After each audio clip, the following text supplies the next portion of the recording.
സാറേ സാറേ എന്താ സാറേ? ഞാൻ ഒരുപാട് നേരമായി വിളിക്കുന്നു. കേൾക്കാത്ത മാതിരി ഇരിക്കുന്നത് എന്താ?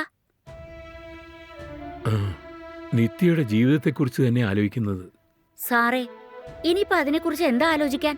നമ്മുടെ ആഗ്രഹപ്രകാരം കല്യാണം കഴിഞ്ഞില്ലേ? എത്രയും പെട്ടെന്ന് നമ്മൾ ആഗ്രഹിച്ച പോലെ പേരക്കുഞ്ഞിനെയും പ്രസവിച്ചു തരും. അവരുടെ ജീവിതം സന്തോഷത്തോടെയല്ലേ പോകുന്നത്? സാറ് വേറെന്താ ആലോചിക്കുന്നത്?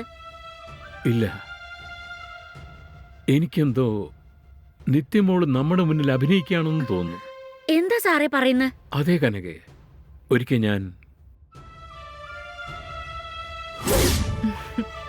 ഞെട്ടിപ്പോയി. എന്തൊരു അഭിനയാന്നേ. ഞാൻ അപ്പോഴേ പറഞ്ഞതല്ലേ, അവരൊക്കെ വലിയ ആർട്ടിസ്റ്റാ. നീ നന്നായിട്ട് അഭിനയിച്ചാ നിനക്കും അതുപോലെയൊക്കെ ആവാം. ശരി മാഡം.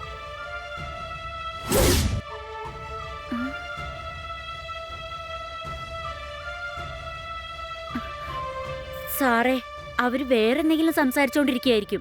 അവരുടെ ഫ്രണ്ട് രേവതി സിനിമയിലുണ്ടല്ലോ, അവരെ പറ്റി എന്തെങ്കിലും സംസാരിച്ചോണ്ടിരിക്കുകയായിരിക്കും. സാർ അത് തെറ്റിദ്ധരിച്ചതായിരിക്കും.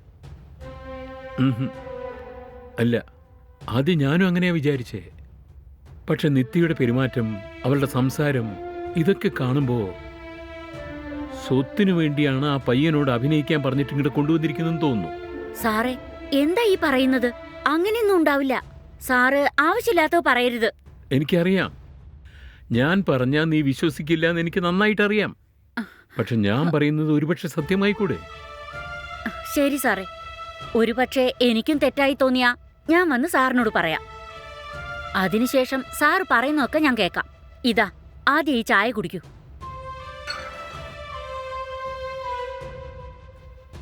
അതുവരെ നിത്യാമ്മയെ പറ്റി ഇങ്ങനെയൊന്നും പറയാൻ പാടില്ല.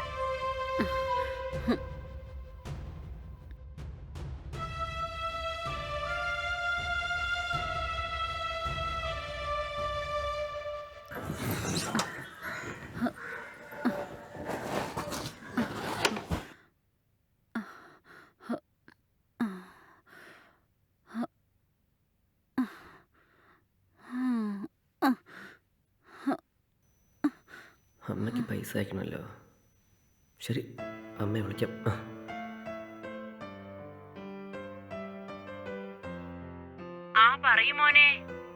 ഹലോ അമ്മേ. ഇനി ഒന്നിനെ കുറിച്ച് അമ്മ വിഷമിക്കണ്ട, എല്ലാം ഞാൻ നോക്കിക്കോളാം. ശരി മോനെ. അയ്യോ അയ്യോ. പിന്നെ എനിക്കിപ്പോ കുറച്ച് കാശ് കിട്ടിയിട്ടുണ്ട്, ഞാൻ അയച്ചുതരാം. അമ്മയ്ക്ക് എന്ത് ഗുളിക വേണോ അത് വാങ്ങിച്ചോളൂ. ആയിക്കോട്ടെ. ഇനിയും കുറച്ച് ദിവസം കൂടിയേ ഉള്ളൂ. ഈ പടം പെട്ടെന്ന് കഴിയും, എന്നിട്ട് വന്നേക്കാം. ശരി അമ്മേ. അമ്മ വിഷമിക്കൊന്നും വേണ്ട, ഞാൻ കാശ് അയച്ചുതരാം. അമ്മയ്ക്ക് എന്ത് വേണമെങ്കിലും വാങ്ങിച്ചോളൂ, അമ്മ നോക്കിക്കോളൂ. അനിയത്തി ഇനി കുറച്ച് ദിവസം കൂടിയേ ജോലിക്ക് പോകും. പിന്നെ അവൾ ആഗ്രഹിച്ചതുപോലെ ഞാൻ അവളെ പഠിപ്പിക്കാം. ഓക്കെ അല്ലേ? ശരി അമ്മേ, എനിക്ക് കുറച്ച് ജോലിയുണ്ട്. എല്ലാം കഴിഞ്ഞിട്ട് വിളിക്കാവേ. ആ ഓക്കെ അമ്മേ, ശരി.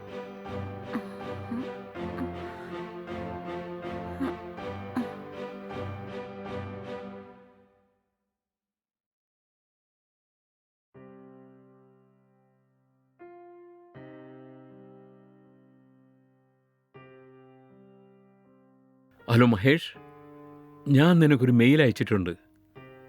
അതൊന്ന് ചെക്ക് ചെയ്തിട്ട് എന്നെ അപ്ഡേറ്റ് ചെയ്യുമോ? ആ ഓക്കെ.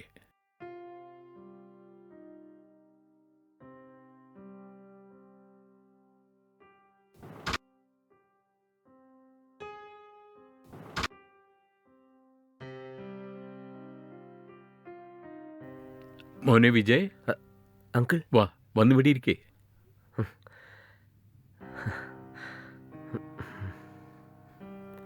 നിങ്ങളും നിത്യയും ഒരുമിച്ചല്ലേ വെളിയിൽ പോയത്? ഇപ്പൊ നിങ്ങൾ മാത്രം വന്നിരിക്കുന്നു? അത് വേറൊന്നുമല്ല സാർ, നിത്യ ആരെയോ മീറ്റ് ചെയ്യണമെന്ന് പറഞ്ഞിരുന്നു. അത് അവളെ കൊണ്ടുപോയി വിട്ടേച്ചിട്ട് ഞാൻ മാത്രം വന്നത്. ഓക്കെ. എന്നോടെന്താ സംസാരിക്കാത്തെ? എനിക്കെന്താ നിങ്ങളോടൊക്കെ ദേഷ്യമാണെന്ന് വിചാരിച്ചോ? ഇതാ നോക്കൂ, അങ്ങനെ യാതൊന്നുമില്ല. എന്തൊക്കെ തന്നെ ആയാലും നിങ്ങൾ എൻ്റെ മരുമകനല്ലേ. ഞാൻ വേണിച്ചിട്ട് സംസാരിക്കാതിരിക്കല്ലേ സാർ. ആക്ച്വലി കുറെ ജോലി ഉണ്ടായിരുന്നു, അതുകൊണ്ടാ സംസാരിക്കാൻ പറ്റാത്ത. ഓ ശരി ശരി. എൻ്റെ മോളും നിങ്ങളും എവിടെയാ കണ്ടുമുട്ടിയത്? നിങ്ങൾ തന്നെയാണോ ആദ്യം നിങ്ങളുടെ ഇഷ്ടത്തെ അറിയിച്ചത്, അതോ എൻ്റെ മോള് പറഞ്ഞോ? അത് പിന്നെ അവർ ഞാൻ മീറ്റ് ചെയ്തത് ഒരു പബ്ബിൽ വെച്ചായിരുന്നു. ആഹാ. അപ്പോൾ കണ്ടപ്പോൾ തന്നെ അവർക്ക് എന്നെ ഇഷ്ടപ്പെട്ടു. അവരുടെ ഇഷ്ടം എന്നോട് പറഞ്ഞു, എനിക്കും ഇഷ്ടമായിരുന്നു. അതുകൊണ്ട് അങ്ങനെ സംസാരിച്ച് പ്രണയിച്ച് ഇപ്പോൾ കല്യാണവും കഴിഞ്ഞു. മനസ്സിലായി. ശരി, ആരെങ്കിലും എന്നോട് പറഞ്ഞിട്ടുണ്ടോ നീ നന്നായിട്ട് ആക്ട് ചെയ്യുന്നുണ്ടെന്ന്? ഏയ്, നീ സൂപ്പറായിട്ട് അഭിനയിക്കുന്നുണ്ട്. അയ്യോ അങ്കിൾ, ഒരുപാട് പേര് പറഞ്ഞിട്ടുണ്ട് അങ്കിൾ. പക്ഷേ എന്ത് ചെയ്യാനാ, സിനിമയിൽ ഒരു വലിയ ചാൻസ് കിട്ടുന്നില്ല. ഇപ്പോഴാണ് ഒന്ന് കിട്ടിയിരിക്കുന്നത്. അതുമാത്രമല്ല, നിങ്ങളെപ്പോലത്തെ ഒരു സീനിയർ ആർട്ടിസ്റ്റ് എന്നെ നല്ലോണം അഭിനയിക്കാമെന്ന് പറയുമ്പോൾ ഞാൻ വളരെ ഹാപ്പിയാണ് അങ്കിൾ. ആ. പക്ഷേ എനിക്ക് സന്തോഷമില്ലല്ലോ മോനെ. അങ്കിൾ, ഇപ്പൊ എന്തിനാ കരയുന്ന പോലെ അഭിനയിക്കുന്നേ? മോനെ, നിത്യ എന്റെ ഒറ്റ മോളാ. അവൾ എന്നോട് എന്ത് പറഞ്ഞിട്ട് ഇങ്ങോട്ട് കൊണ്ടുവന്നത് എനിക്കറിയില്ല. പക്ഷേ ഞാൻ പറയുന്നത് നീ ഒന്ന് കേൾക്കുവോ? എന്റെ മോൾക്ക് 30 വയസ്സായി മോനെ. അവളോട് കല്യാണം കഴിക്കാമോ എന്ന് ചോദിച്ചു. പക്ഷെ അവൾ പറ്റില്ല എന്നാ എന്നോട് പറഞ്ഞത്. നീ കല്യാണത്തിന് സമ്മതിച്ച എന്റെ സ്വത്തെല്ലാം നിന്റെ പേരിൽ എഴുതാമെന്ന് ഞാൻ പറഞ്ഞു. നീ ഒരു കല്യാണം കഴിച്ച ഒരു കുടുംബമായി ജീവിക്കണമെന്നാ ഞാൻ പറഞ്ഞത്. അതിനുവേണ്ടി അവളും അവളുടെ ഫ്രണ്ടും ചേർന്നിട്ട് ഇത്തരത്തിലുള്ളൊരു വലിയ ഡ്രാമ ചെയ്തു വെച്ചിരിക്കുക മോനെ. വിജയ്, നിന്റെ അഭിനയം, നിന്റെ ടാലന്റ് എല്ലാം പ്രൊഡ്യൂസറിന്റെ അടുത്ത് പറഞ്ഞിട്ടുണ്ട്. സൂപ്പർ മാഡം, ഞാൻ നല്ലോണം അഭിനയിക്കും മാഡം, എന്നെ വിശ്വസിക്കൂ. അത്ര നന്നായിട്ട് ഞങ്ങൾ അവർക്ക് റിഹേഴ്സൽ കൊടുത്തിട്ടാണ് അഭിനയിപ്പിക്കാൻ പോകുന്നത്. സോ നീയും കറക്റ്റായിട്ട് അഭിനയിച്ചാലുണ്ടല്ലോ, എല്ലാവർക്കും അഡ്വാൻസ് കൊടുത്തിട്ട് സിനിമയുടെ പൂജ ആരംഭിച്ച് നമുക്ക് സ്റ്റാർട്ട് ചെയ്യാം. ആ തീർച്ചയായും മാഡം, നിങ്ങൾ പറഞ്ഞ പോലെ തന്നെ അഭിനയിച്ചോളാം. അതിന് നന്നായിട്ട് അഭിനയിക്കണം. അഭിനയിക്കോ? എനിക്ക് ചോറിനേക്കാളും വലുത് അഭിനയമാണ് മാഡം. നിങ്ങൾ പറയുന്നത് പോലെ ഞാൻ ഒരിക്കലും അഭിനയിക്കില്ല മാഡം. എന്ത് അഭിനയിക്കില്ലെന്നോ? ആ ക്യാരക്ടറായി എന്നെ ജീവിക്കുമെന്ന് പറഞ്ഞതാ.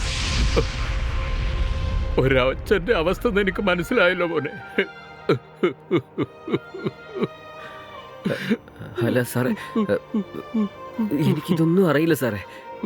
എനിക്ക് അഭിനയിക്കാൻ ഒരു അവസരം തരാം, അതുകൊണ്ടൊരു റിഹേഴ്സൽ പോലെ നോക്കിയേക്കെന്ന് പറഞ്ഞാണ് എന്നെ വിളിച്ചത്. അതിൽ പോലും നിങ്ങൾ അഭിനയിക്കുകയാണെന്ന് എന്നോട് പറഞ്ഞേ. നിങ്ങളുടെ മോളാണെന്നും പറഞ്ഞു സാർ. പക്ഷെ ഇതൊക്കെ എനിക്ക് അറിയില്ലായിരുന്നു സാർ. സാർ, ഞാൻ വളരെ വലിയ തെറ്റാണ് ചെയ്തിരിക്കുന്നത്. എന്നോട് ക്ഷമിച്ചേക്ക് സാർ. സാറേ, ചൂടുവെള്ളം ചോദിച്ചായിരുന്നില്ലേ? മോനെ, എനിക്ക് എല്ലാ കാര്യങ്ങളും അറിയാം. ഞാൻ ഈ വീട്ടിലെ സാധാരണ ജോലിക്കാരിയാ. പക്ഷേ സാറ് എന്നെ സ്വന്തത്തെ പോലെ കരുതുന്നു. പക്ഷേ മോള് ഇങ്ങനെയൊക്കെ ചെയ്യുന്ന സ്വപ്നത്തിൽ പോലും വിചാരിച്ചിരുന്നില്ല. അയ്യോ കനകാമേ, നിങ്ങൾ പറയുന്നൊന്നും എനിക്ക് മനസ്സിലാവുന്നില്ല. എൻ്റെ വലിയൊരു സ്വപ്നത്തിന് വേണ്ടി ഇവിടെ വന്നത്. പക്ഷെ എന്നെ എങ്ങനെ പറ്റിക്കുന്നു ഞാൻ വിചാരിച്ചിട്ട് പോലുമില്ല. സാർ, അവരെന്നെ കാശിന് വേണ്ടി അഭിനയിക്കാന്ന് വിചാരിച്ചു അല്ലേ? ഞാൻ വളരെ വലിയ തെറ്റാണ് ചെയ്തിരിക്കുന്നത് sir. I M so sorry sir. ഞാനിനി ഇവിടെ ഒരു മിനിറ്റ് പോലും നിൽക്കാൻ പാടില്ലെന്ന് തീരുമാനിച്ചു കഴിഞ്ഞു. ഞാൻ പോവാണ് സാർ. മോനെ, ഇരിക്കും മോനെ.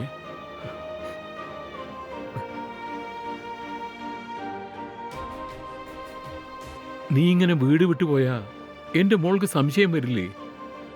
ഞാൻ എത്രയും വേഗം അവളോട് പറഞ്ഞു മനസ്സിലാക്കി കൊടുക്കാം. എനിക്ക് വേണ്ടി ഞാൻ പറയുന്നവരെ നീ ഇവിടെ ഇരിക്കും മോനെ.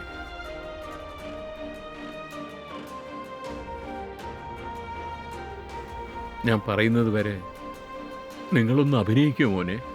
ഇതാ നോക്കു മോനെ, നിന്റെ അഭിനയ മികവിന് ഒരു അവസരവുമായിരിക്കും എന്റെ മോളുടെ ജീവിതത്തിനും ഒരു കാര്യമുണ്ടാകും.